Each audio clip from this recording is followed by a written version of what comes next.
Dear Diary, after defeating the first Dark Purveyor, I make my way to the stadium where I meet the next one. And I shit you not, it's a heavy metal Viking drummer, with what I can only describe as a barehead tumor sticking out of his shoulder, riding a flying Viking ship, because why the hell not? And surprise, surprise, who's hanging off the side of the ship? Juliet's older sister Cordelia, who also happens to be a zombie hunter. Juliet yells to her, and I swear I thought a zombie bear claw was going to rip her head clean off. But I guess this wasn't a stealth mission because the Viking didn't notice. Instead, Cordelia pulls a birthday present out of her ass. Seriously, I don't know where she was keeping it, and parachutes it down in Juliet's general direction. Juliet then learns this neat little chainsaw dash trick, which is pretty useful until you somehow glitch out and get hung up in the corners. Just go! Go! Ugh, let me try again. Go! Go, you son of a bitch! Jump! Ugh, there we go. Holy hentai Christ, that was like pulling teeth. I then meet these annoying zombie football players who have these glowing blue auras going on around their bodies, and they try to tin hut buttfuck me to the ground. I hate those guys, I really do. I also meet undead firefighters who try to lead me into a false sense of security by saying things like, "Everything's gonna be fine, ma'am," and then they try to rip off my arms. No bueno, sir.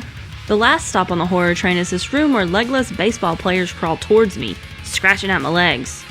Hey, Diary, what do you call a legless baseball player? Second base. Ha! Sports jokes. I make it to the roof and probably 80% of this level is zooming around on the Rainbow Chainsaw Road and performing impossibly long and high jumps. Just look at this jump, Diary. Pretty sure this is the same one that Neo had to jump in the training program.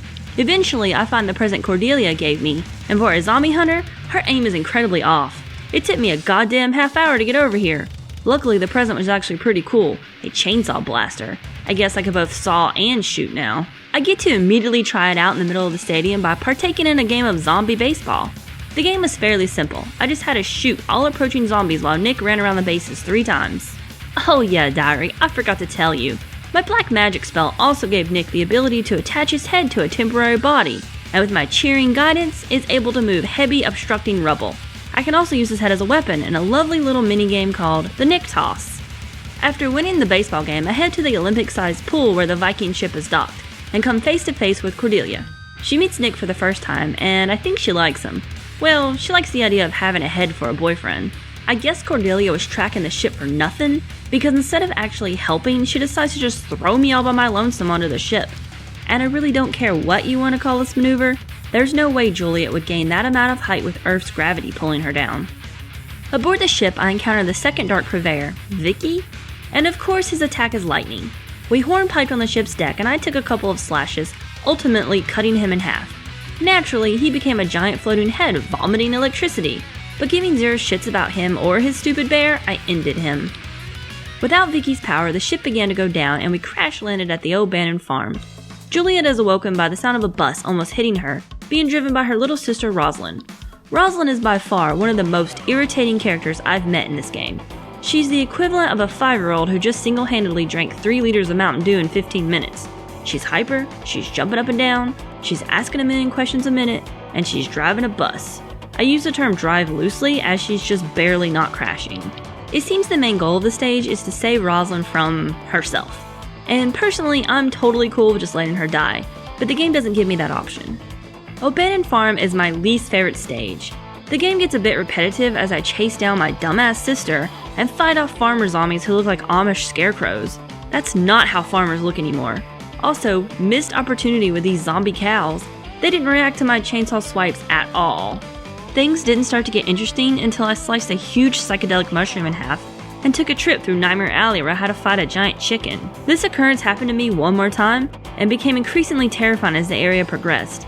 If anyone needed an anti-drug ad, this would be it. Don't eat the shrooms, kids, because you will hallucinate about our grotesque chicken head machinery monster, and you will die. I awoke from the terrible chicken fever dream to find myself driving a combine harvester and mowing down zombies in a wheat field. Diary, life is weird. I finally found my way aboard the Rosalind bus, but something seemed a bit off about her. She was a little more bonkers than usual, if you can imagine that. It turns out she was being possessed by a really chill hippie zombie.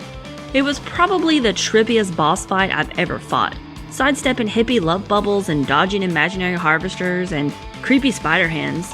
In the end, I was able to bust through her illusions and sawed her sitar-playing ass right in half. But before I'm able to make another move, my dad shows up. And since he's the original ZK, I'm assuming the real ass-kicking is about to begin. Until next time, diary, your friend, Brittany Saturn.